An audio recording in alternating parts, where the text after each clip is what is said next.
बिस्मिल्लाहिर्रहमानिर्रहीम जी। Mohammad Zeeshan elasticity of demand के टॉपिक के साथ इकनॉमिक्स बीएससी या एडीएस के जो स्टूडेंट्स हैं थर्ड ईयर के, तो उनके लिए तमाम के लिए बच्चों के लिए हेल्पफुल लेक्चर है। इलास्टिसिटी ऑफ डिमांड का हम प्रीवियस लेक्चर के अंदर हम लोगों ने देखा था कि इलास्टिसिटी ऑफ डिमांड होती क्या है। एक प्राइस इलास्टिसिटी ऑफ डिमांड से क्या मुराद होती है कि प्राइस में चेंज डिमांड में कितनी चेंज लेके आती है।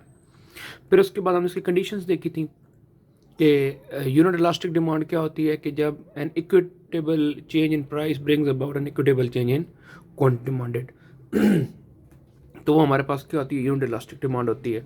मोर इलास्टिक डिमांड क्या होती है कि when a smaller change in price brings about a larger change in quantity demanded, तो ये हमारे पास मोर इलास्टिक डिमांड होती है। और इसके साथ हम लोगों ने प्रीवियस लेक्चर के अंदर इलास्टिक डिमांड का फार्मूला भी डिराइव किया था कि किस तरीके से बनता है।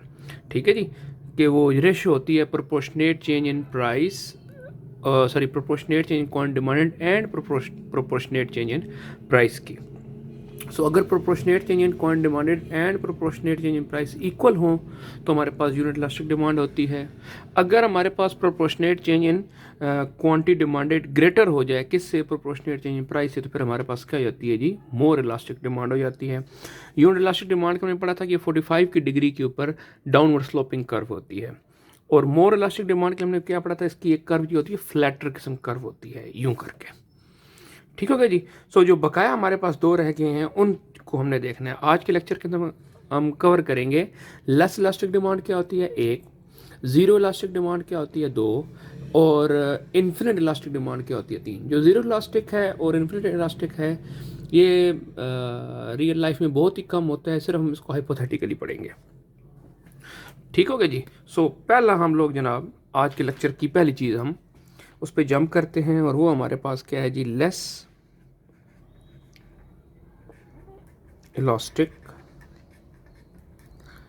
डिमांड। ये याद रखिएगा कि हम बलिहाज़े कीमत विद रिस्पेक्ट टू प्राइस हम कर रहे हैं जी। तो ये हमारे पास क्या है जी, कम लचकदार तलब। सो कम लचकदार तलब कब होगी कि जब degree of responsiveness of price क्या हो, स्मॉलर हो toward change in price. So when there is a smaller or little degree of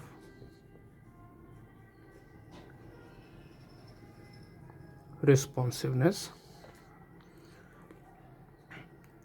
is shown by quantity demanded towards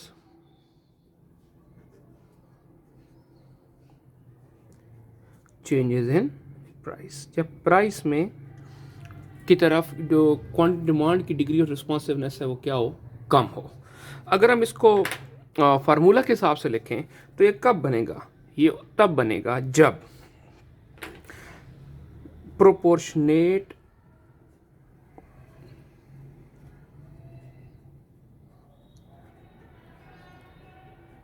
change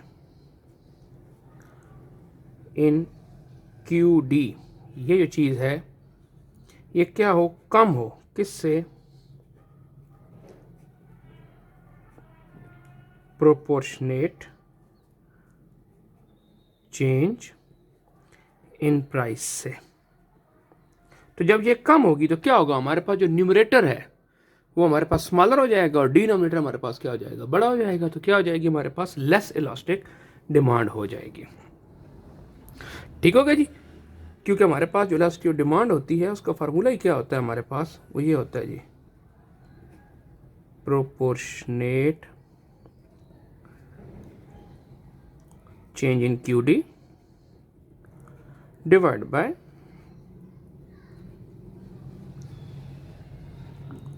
proportionate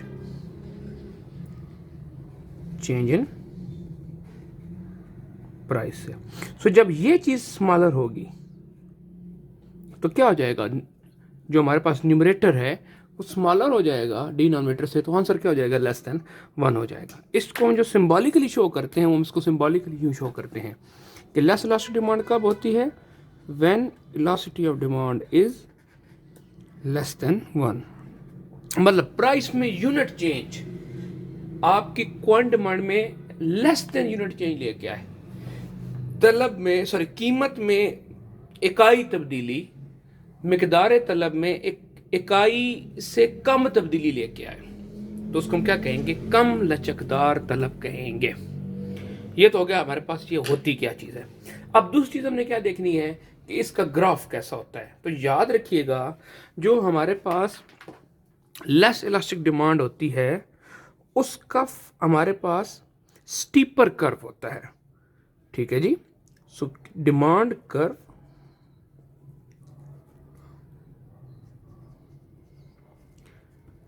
in case of less elastic demand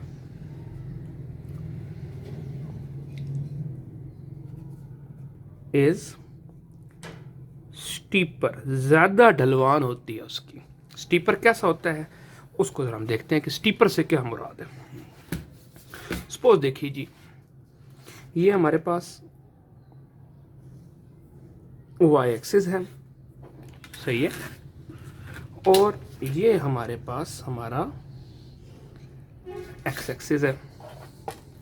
अब हमने क्या किया, हम लोगों ने इस पे x एक्सिस पे QD ले लिया और y एक्सिस के ऊपर हम लोगों ने क्या ले लिया, प्राइस ले लिया, ठीक है। अब जिसका जो डिमांड कर्व होगा वो क्या होगा जी, ये देखिए मोर इलास्टिक में यूँ फ्लैटर था, यहाँ पे क्या होगा, स्टीपर्स होगा। तो ये देखिए ज़रा, इसको मैं अगर यूँ बनाऊँ, ये हमारे पास इस किस्म का डिमांड कर्व होगा। अब ज़रा देखें कैसे, लेट्स सपोज ये एक पॉइंट है ए और ये एक पॉइंट क्या है बी। अब पॉइंट ए पे अगर आएँ तो ये हमारे पास ओरिजिन है, OP1 प्राइस है, और कितनी डिमांड हो रही है उस चीज़ की, OQ1। जब हम प्राइस बी पे आए तो हुआ क्या, ये देखिएगा, अब हमारे पास प्राइस जो है वो P1 से P2 ये फॉल हो गई है। अब प्राइस कम हो तो डिमांड बढ़नी चाहिए, डिमांड बढ़ी है, यस बढ़ी है, लेकिन जो डिमांड में तब्दीली है या डिमांड में जो इजाफा है वो प्राइस की कमी की निस्बत बहुत कम है, ठीक है। तो यहाँ से डायग्रामेटिकली शो हो रहा है a larger change in price is bringing about a smaller change in quantity demanded। तो अगर हम इसकी ग्राफ को शो करें तो हम क्या कहेंगे कि जो चेंज इन प्राइस है वो हमारे पास कितनी है जी, P2 P1 है। अगर हम यहाँ पे डायग्राम से देखें तो फ्रॉम डायग्राम, ये आप डायग्राम किस तरह एक्सप्लेनेशन के अंदर पॉइंट्स बनाया करें। चेंज इन प्राइस बताएं कितनी है, फिर आप चेंज इन QD बताएं कितना है।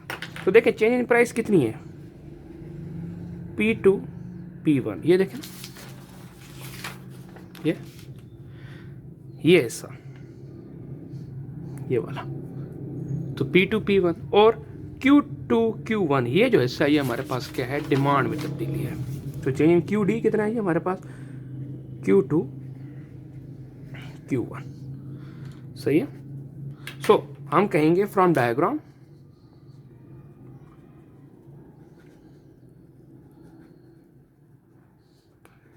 Q2 Q1 ये क्या है, स्मॉलर है, किससे, P2 P1 से, मतलब change in demand is lesser than change in price. So यहाँ से हम क्या कहेंगे, ये डिमांड कौन सी आएगी, लेस इलास्टिक डिमांड है, हो गया। अब इसमें फिर तीसरी चीज़ें बतानी है, लास्ट लेक्चर में हमने डिस्कस किया था कि कौन सी ऐसी चीज़ें होती हैं जिनकी डिमांड लेस इलास्टिक होती है। तो याद रखिएगा, जो हमारे पास नेसेसिटीज़ होती हैं, जो हमारे पास क्या होती हैं जी, नेसेसिटीज़ होती हैं। नेसेसिटीज़ को हम क्या कह सकते हैं, ज़रूरियात ज़िंदगी, ठीक है जी, बुनियादी ज़रूरियात उर्दू की राइटिंग के लिए मादरत जी। ये इनकी जो डिमांड होती है लेस इलास्टिक होती है। एग्जांपल लें, आटा, रोटी। अगर एक बंदे की इनकम कम हो जाए तो वो रोटी खाना कम कर देगा, खाना खाना कम करेगा, लेकिन इतना नहीं, छोड़ नहीं देगा बिल्कुल। और इसको उल्ट देखें, अगर एक बंदा है पहले वो 10,000 कमा रहा था, अगर वो 50,000 कमाना शुरू कर दे तो वो ये नहीं कहेगा कि पहले मैं वक्त की 5 रोटियां खाता हूं, अब ले आओ जी 50 खाऊंगा। सही है जी। सो प्राइस में तब्दीली डिमांड में तब्दीली लेके आएगी, लेकिन कम तब्दीली लेके आएगी। मतलब प्राइस अगर इंक्रीज होगी तो क्वांट डिमांडेड डिक्रीज होगी, लेकिन कम डिक्रीज होगी। इस तरह अगर प्राइस डिक्रीज करेगी तो क्वांट डिमांड इंक्रीज करेगी, लेकिन जो इंक्रीज होगी वो क्या होगी, स्मॉलर होगी। होगी ये ना, यहाँ तक बात। तो ये हमने इसमें क्या क्या बताया, लेस इलास्टिक डिमांड क्या होती है, उसको सिंबॉलिकली कैसे शो करते हैं, उसका फार्मूला क्या बनता है, उसकी फिर हमने बताया उसकी कर्व किस किस्म की होती है, फिर उसकी कर्व को हमने क्या किया, एक्सप्लेन किया, और उसके बाद हमने बताया कि किस किस्म की चीज़ों की डिमांड जो होती है वो लेस इलास्टिक होती है। ठीक हो गया जी। तो बेसिक जो है हमारे पास वो यहाँ तक कवर हो गई हैं। अब हमने हाइपोथेटिकली करनी है।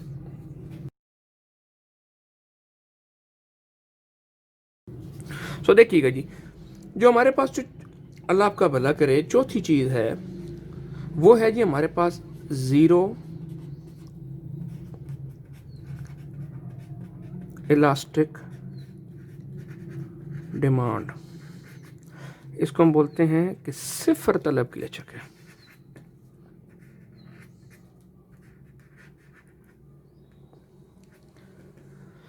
ये कब होगा जी, तलब की लचक सिफर का मतलब है कि प्राइस लिफ्ट ही नहीं करा, सॉरी क्वांट डिमांड लिफ्ट ही नहीं करा रही प्राइस को। प्राइस कह रही है जी मैं जा रही हूं, बढ़ रही हूं, बढ़ें जी, मुझे कोई फर्क नहीं पड़ता। सो वो चीजें जिनकी प्राइस चेंज हो लेकिन उनकी प्राइस में चेंज क्वांट डिमांड में जब कोई तब्दीली न लेके आए, तो ऐसी कंडीशन को हम क्या कहेंगे कि यहां पे इलास्टिक डिमांड क्या है, जीरो है। सो हम ये कह सकते हैं, मैंने change in price does not bring any change in quant demanded. So हम ये कह सकते हैं, when a change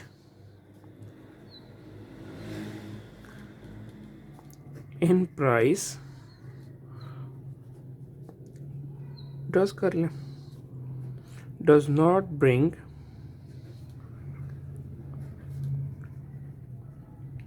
any change in QD, quant demanded के अंदर कोई तब्दीली न लेके आए, तो उसको हम क्या कहेंगे कि ये हमारे पास जीरो इलास्टिक डिमांड है। तो मतलब इसको हम सिंबॉलिकली लिखें, तो इसको या फार्मूले के हिसाब से लिखें तो हम ये कहेंगे कि proportionate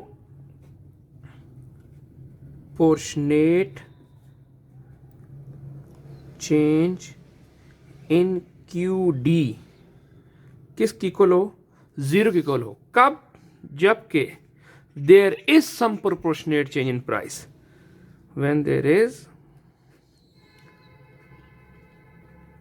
a proportionate change in price हो, एग्जिस्ट कर रही हो। सो प्रोपोर्शनेट चेंज इन प्राइस हो, लेकिन उसकी वजह से कोई proportionate change in quant demanded ना हो, तो ऐसी सूरत को हम क्या कहेंगे, ये कौन सी है जी elastic demand, zero elastic demand है। ये कौन सी डिमांड है जी, जीरो इलास्टिक डिमांड है। अब हमने अगली चीज देखनी है कि इसकी कर्व किस किस्म की होगी। वीडियो थोड़ी सी लंबी हो रही थी तो मैंने इसको पॉज करके एक दफा ये मैंने आपका ग्राफ क्या कर लिया, ड्रॉ कर लिया। अब देखें जी किस किस्म की होगी जी कर्व, तो ये जी सर कर्व इस किस्म की होगी, जरा देखिएगा, ये वर्टिकल एक्सिस के पैरेलल होगी यहां पे, लेट्स सपोज ये आपकी डिमांड कर्व होगी। अब इससे निकल क्या रहा है, लेट्स सपोज ये एक पॉइंट है ए, ये एक पॉइंट है बी, ये एक पॉइंट है सी, ये एक पॉइंट है डी। देखें पॉइंट ए के ऊपर आपकी जो प्राइस है वो है जी OP1, पॉइंट बी के ऊपर आपकी प्राइस कितनी है OP2, पॉइंट सी के ऊपर प्राइस कितनी है OP3,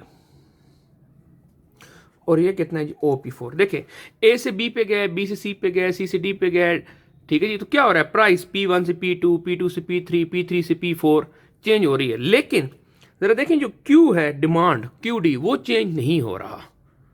सो हम इसकी एक्सप्लेनेशन के अंदर इसको यूं एक्सप्लेन करेंगे। सो हम कहेंगे एट पॉइंट ए के अंदर प्राइस हमारे पास कितनी है, OP1, QD कितना है, OQ1। फिर हम कहेंगे जी एट पॉइंट बी के अंदर प्राइस कितनी हो गई है, OP2, और QD कितना है जी मेरे पास, वही OQ है। फिर इस तरह हम लिखेंगे एट पॉइंट C प्राइस कितनी है जी मेरे पास, चेंज होके अब OP3 हो गई है, वेयर एज QD वो वही है OQ। एंड चलो जी आखिरी बता देते हैं, एट पॉइंट D प्राइस कितनी है, OP3, सॉरी OP4 कर लें, एंड QD कितना हो गया हमारे पास, वही OQ है। सो देख लें जो चेंज इन QD है वो आ ही नहीं रही। सो अगर हम यहां पे इलास्टिसिटी ऑफ डिमांड बताएं ना इसको, कहां पे, पॉइंट A से B की तरफ जाते हुए, तो क्या होता है, change in proportionate change in price और proportionate change in quantity demanded.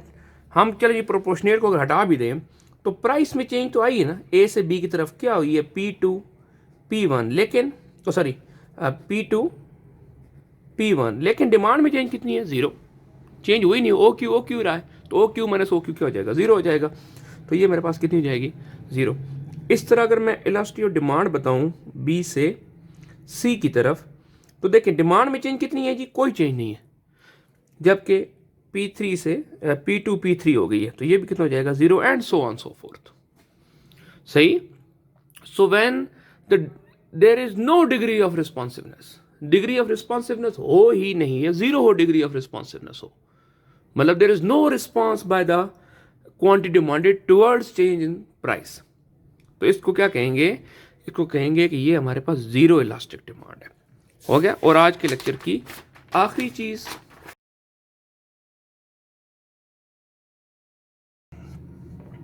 लामहदूद तलब की लचक। मैथमेटिकली इन्फिनिटी आंसर तब आता है कि जब किस चीज के जो डिनोमिनेटर है वहां पे क्या आ जाए, डिवाइजर में क्या आ जाए, जीरो आ जाए। सही हो गया जी। सो देखिए जी, इसको हम जनाब क्या शो कर सकते हैं कि जब प्रोपोर्शनेट चेंज इन प्राइस क्या हो, जीरो हो, लेकिन उस वक्त क्या हो रहा हो, proportionate change in QD exist कर रही हो, मतलब वो जीरो ना हो, डिमांड अप पे ही तब्दील हो जा रही है। सो इट मीन्स कि when a change in quantity demanded is bring या is brought about without any change in price, तो उसको हम क्या कहेंगे, ये हमारे पास इन्फिनिट इलास्टिक डिमांड है। हम इसको यूं कहेंगे, when a change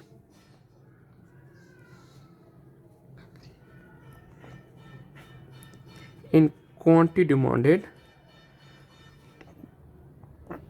is observed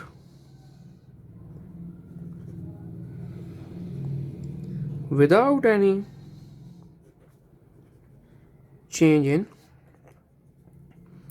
price, तो उसको हम क्या कहेंगे जी, ये जी बेमुहार किस्म की तलब है, ये अपने आप ही क्या हो जा रही है, तब्दील हो जा रही है। ठीक हो गया जी। अब इसके हम ग्राफ कैसे बनाएंगे, एक बार फिर मैंने वीडियो पॉज करके जल्दी से इसको सेटअप कर लिया। देखें जी, अब इस सूरत में जो आपका डिमांड कर्व होगा ना, it will be parallel to x axis, horizontal axis के पैरेलल होगा। ये देखें इस किस्म की कर्व होगी कोई हमारे पास। अब ये है जी मेरे पास DD, अगर मैं इसके ऊपर पॉइंट्स लूं, सपोज ये मेरे पास पॉइंट है A, ये मेरे पास पॉइंट है B, ये मेरे पास पॉइंट है C, आप कोई भी नाम दे दें, ठीक है। सो देखें एट पॉइंट ए मेरे पास OQ1 है डिमांड और प्राइस कितनी है OP। जब मैं पॉइंट ए से पॉइंट बी के ऊपर आया सो OP प्राइस रही है, लेकिन अब मेरे पास डिमांड कितनी हो गई है OQ2।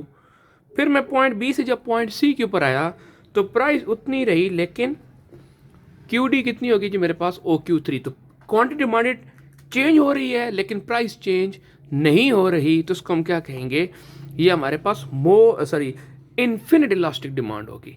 अब जरा इसको मैथमेटिकल देखते हैं। सपोज हम कहते हैं जी एट पॉइंट ए के ऊपर प्राइस कितनी है जी OP और QD कितनी है OQ1। इसी तरह एट पॉइंट बी प्राइस कितनी है OP एंड QD कितनी हो गई है OQ2। फिर एट पॉइंट C प्राइस मेरे पास OP है और ये कितनी हो गई है OQ3 हो गई है। ठीक है जी। तो अगर मैं यहाँ पे इलास्टिक डिमांड एक बनाऊं पॉइंट ए से पॉइंट बी की तरफ, तो क्या होता है चेंज इन प्राइस QD और चेंज इन प्राइस। तो अब देखें ए से बी की तरफ ये चेंज आई है ना, ये वाली चेंज आई है। सो मैं कहूँगा Q2 Q1 और प्राइस चेंज कितनी है 0। अब किस चीज़ की डिवाइजर में 0 आ जाए तो आंसर क्या होता है इन्फिनिटी होती है, लामहदूद तलब की लचक। तो ये जी इस तरीके से हम लोगों ने इलास्टिक डिमांड होता क्या, सवाल अगर आ जाए कि तलब की लचक पे नोट लिखें, right A note on elastic demand, तो ये वाला काम हम करेंगे। ये पिछले लेक्चर में और इस लेक्चर में थ्योरी हमने इलास्टिक डिमांड की कंप्लीट कर ली। अगले लेक्चर के अंदर इंशाल्लाह हम लोग करेंगे कि इलास्टिक डिमांड को मैयर किस तरीके से किया जा सकता है, उसके भी हम 2 हिस्से बना लेंगे ताकि आप लोगों को समझने में आसानी हो जाए। ठीक है जी। अपने फीडबैक से ज़रूर बताइएगा और इनकी मैथमेटिकल एक्सप्लेनेशन के ऊपर खास तवज्जो देनी है। अगर आपने नंबर लेना है, अगर आप कहें ना कि मैं ऊपर हेडिंग दूं, नीचे जनाब डायग्राम बनाऊं और चलो जी आज नंबर मिल जाएंगे, नंबर नहीं मिलने वाले। आपने इसको एक्सप्लेन भी करना है, आपने इसके टैग लाइन बताने हैं, आपने इसके फार्मूला केस बताने हैं, डायग्राम बनानी है, डायग्राम को आपने मैथमेटिकली दिखाना है कि ये 0 बन रही है, इन्फिनिट बन रही है, मोर देन 1 बन रही है, लेस देन 1 बन रही है, and so on so fourth. ठीक है जी। सो अगले लेक्चर तक के लिए अल्लाह हाफिज़।